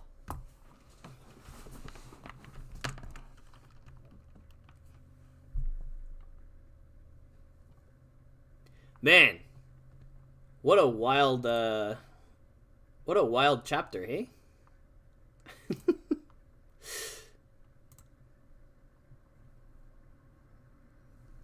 The Beto chapters are just like, I haven't read that. Like, I think I stopped back when it was chapter 3.5, maybe?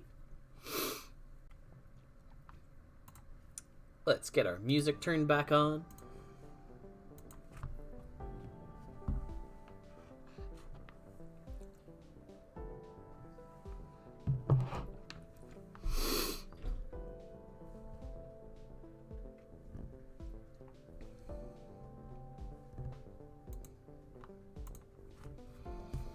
Yeah, I think I like reading entire like all of a book all at once, right?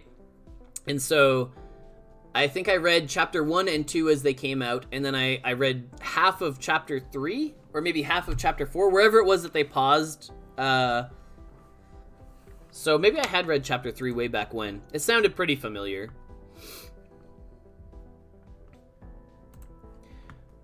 Man, do they revisit this? Like, I'm so hooked on, like, do they make it? Do they get off? What happened? Like, I want more of Beto's story for sure. Are there more Beto chapters?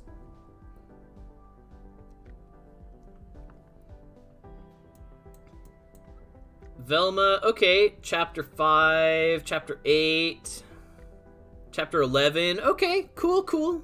We keep going. We get more of it, hopefully. I can't even look. Those images are probably all spoilers. Probably shouldn't look at all that.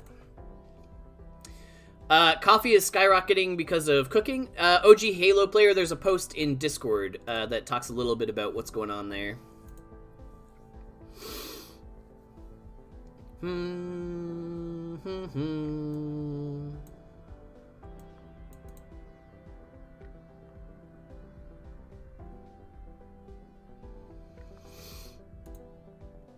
I have an uncommon land deed Gen 2.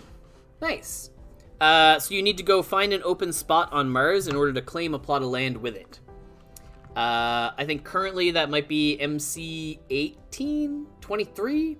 I'll have to ask around. People usually have the latest one.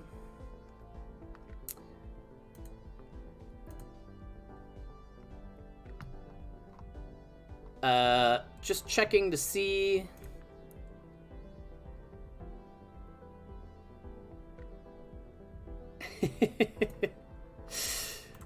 This is good. I'll show this off from DK.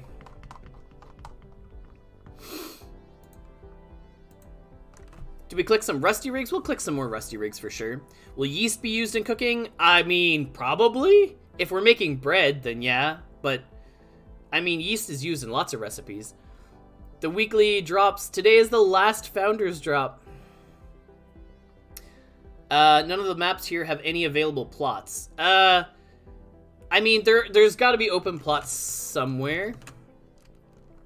My globe is a little bit slow on Google Chrome, so I'm not really able to go searching easily for you to help you out. But really, you just kind of click around to the different MCs until you find the one that currently has open space. I clicked on an artifact here by accident. You won't be able to post a link, Marinko. But if you want to let us know the MC number, then we can we'll pass it along. What's the Discord post on coffee? Currently driving, so can't check, but feel free to ignore if you don't want to explain it. It was Ruler talked about it earlier. What was the gist of it? It was basically like new recipes are coming for coffee. Was the thing that people got hyped on. MC18. Okay, there you go. Our poor globe. MC18 Coprades? We have room in Coprades? Doesn't look like it. No public plots available. But our globe is really, it's suffering right now, so we won't put it through too much more pain there. We'll grab this. Look at that. We could train a fabrication level now that we're wrapping up, because we're not getting another one going. Yeah, thank you, Ruler. That post. Because we're not going to be able to restart another one before the end of the stream. And we will open one last special pack. Because the last one was a common. We want to try and open something that's not a common so we can give that away. Please. Anything that's not a common. Anything else? Anything else that any other thing? Now we've tried. We've done so many rusty rigs today. All right, and we'll give one of these guys away as well. So we have the common composter and anything under a mythic. We will give it away. Another common. All right, common composters for everybody today, I suppose. Let us set up our. Where's our buttons? Buttons for giveaways. Yep. Oh, we've clicked Rusty Rigs so many times today. M13, there you go. This is done. We need to add a giveaway for custom. We have 2 common composters to give away today. 2 minutes to enter. Common composter. Add. Yeah, we've been pressing Rusty Rigs like pretty often. If anyone's tracking how many we did today, it's definitely been a fair bit. Okay, so if you're someone who's new here and you've never entered before, you do have to do !raffle to join the giveaway. You do need to be following the channel. You cannot win the raffle if you're not following the channel. We have 2 common composters to give away. We need wax addresses after people win. If you're someone who's brand new to the stream, you're commenting for the first time, you're just tuning in today, definitely let us know, what do you enjoy about Million on Mars? What kind of stuff do you, are you doing on a regular basis? What tasks are fun? What kind of stuff you got going on in your own setup? Is there any production chain that you like the most? Anything like that, any of that fun stuff. Sweet, yeah. Let us know all that stuff. Okay. Purchasing this pack did not seem to go as planned. Maybe a little refresh there. It's not having a good time. I guess it worked. I suppose the way to check if we won would be the loot log, activity log. We got some scavenging XP. That's fine, though. And I guess this market order probably... Oh, no, we still have 8 more shards that we're trying to buy there. That's fine. !raffle. Anyone who hasn't gotten their name in, you've got about a minute left to do so. 30 seconds, actually. 30 seconds to get your name in. You have to follow the channel if you want a chance to win. And, yeah. We're gonna wrap up and we're gonna ship out all the content that we've made today on YouTube. We're gonna get Chapter 3 out there for everybody. And if you haven't already seen it, over on the YouTube, we got a couple different things going on. We have the red live videos, we have the blue tutorial content, and we have the yellow lore content. So keep an eye on each of those different things, depending on what it is that you like watching over on YouTube. Alright. And, yeah, for everyone who's tuning in today, we're going to give away 2 common composters. First one is going to Salamveu. Salamveu. Say hello if you're here. Drop your wax address in the chat. Are we using all of our Martisans? We're using a good amount of our Martisans, yes. Pretty much everyone is using all their stamina every day.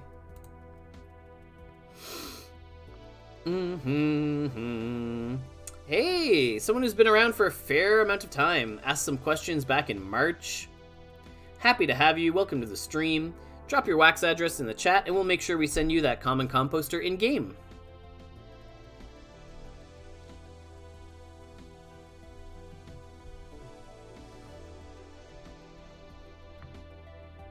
Yeah, absolutely. We can. We'll hop over there, Moorcox, and we'll show people how to use the common, or how to claim a land deed. Oh, I need a wax address from Magic Mike as well for those 5 composter shards as well. But yeah, let me pop this open, click on this guy. So you can see that some of these are a little darker than others. The dark ones are open plots that are available to be claimed. So you click on one of those, you click on claim plot, and you use a land deed to claim that plot. We're not going to do this because we don't want to use our legendary land deeds like out in a random spot. We try to keep all of our stuff together, right? Thank you. Much appreciated.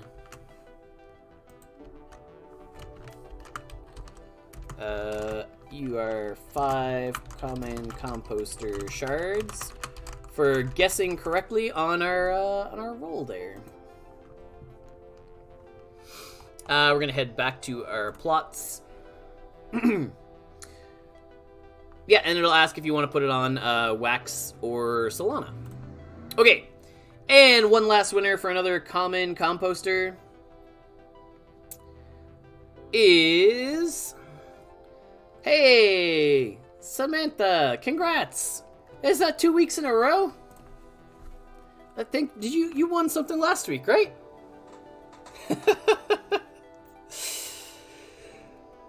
Woo! Drop your Wax address in the chat. We'll get that sent your way.